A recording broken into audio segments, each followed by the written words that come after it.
আমের এইভাবে একবার আম পানা বানিয়ে রাখবেন আর পুরো গরমে শরবতের মজা নেবেন। তো এইখানে এই রেসিপিটার জন্য আমি 800 গ্রাম মতো কাঁচা আম নিয়েছি। আমগুলো সম্পূর্ণ কাঁচা হতে হবে, হলুদ হলে হবে না। আমগুলোকে প্রথমে ভালো করে ধুয়ে একটা কাপড় দিয়ে মুছে নিয়েছি আমের গায়ের জলটা। তারপর এবারে খোসা ছাড়িয়ে ছুরি দিয়ে আমের গাটাকে এইভাবে চিড়ে চিড়ে দেবো যেন তাড়াতাড়ি সিদ্ধ হয়। এবার প্রেসার কুকারে আমগুলোকে দিয়ে দেব, দিয়ে এর মধ্যে 1.5 কাপ মতো জল দিয়ে দেব। জল দিয়ে প্রেসার কুকারে ঢাকনাটা লাগিয়ে এটাকে 4 থেকে 5 সিটি দিয়ে আমটাকে সিদ্ধ করে নেব। তা আমের সিটিটা বেরিয়ে গেছে, এই দেখুন আমটা একদম সম্পূর্ণ গলে গেছে সিদ্ধ হয়ে। এবার এটাকে ঠান্ডা করার জন্য একটা বোলের মধ্যে ট্রান্সফার করে নেব।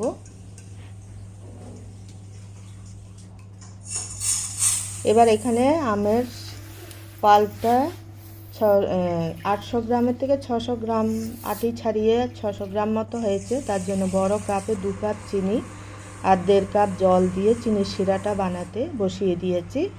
এবারে আমের পাল্পটা বের করে নেব, আটিগুলো থেকে আলাদা করে আমের পাল্পটাকে বের করে নেব। একটা মিক্সির জারের মধ্যে আমের পাল্পটা ট্রান্সফার করে নেব। তার মধ্যে দিয়ে দেব কিছু ফ্রেশ পুদিনা পাতা। পুদিনা পাতাগুলোকেও আমি আগের থেকে ধুয়ে জল ঝরিয়ে নিয়েছি, এই দেখুন একদম শুকনো করে নিয়েছি, এক্সট্রা একটুও জল দেওয়া যাবে না। এবার ভালো করে একদম স্মুথ করে পেস্ট করে নিয়েছি, একদম ক্রিমের মতো হয়েছে পেস্টটা দেখুন।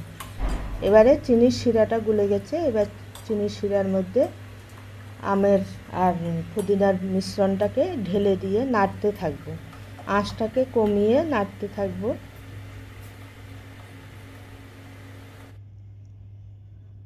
নাড়তে নাড়তে কিছুক্ষণ ফুটিয়ে নেব। একটু গাঢ় হয়ে গেলে এবারে কিছু মশলা দিয়ে দেব। 2 চামচ বিট লবণ, 1 চামচ সাদা লবণ আর 2 চামচ দিয়ে দেবো ভাজা জিরের গুঁড়ো। জিরের গুঁড়ো দিলে শরীরটা ঠান্ডা থাকে। আর দেবো গোলমরিচের গুঁড়ো 2 চামচ।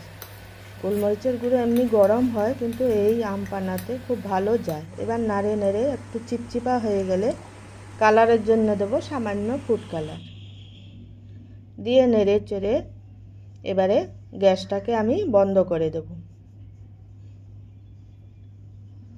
তো এটাকে কোনো তার বানাবো না, একটু চিটচিটে হলেই বাস হয়ে যাবে। সবশেষে গ্যাস বন্ধ করে 2 চামচ দিয়ে দেবো লেবুর রস। এই দেখুন একটু চিপচিপা হলেই নামিয়ে নেব। এই তো রেডি হয়ে গেল আম পানা।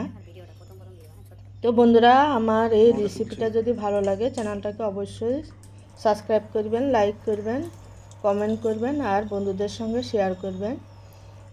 এখানে আমি আগের থেকে আম পানার বোতলে সিরাপটাকে ভরে নিয়েছি। আপনারা যে কোনো জারের মধ্যে ভরে নিয়ে বাস পুরো গরমে 1 চামচ করে কীভাবে বানাবেন সেটাও দেখিয়ে দিচ্ছি। একটা গ্লাসে 1 চামচ নেব শিরা, তার মধ্যে 2টো বরফ নিয়ে নেব আর জল দেব, বাস হয়ে গেল রেডি। চামচ দিয়ে গুলে খেয়ে পুরো গরম শরবতের মজা নেই।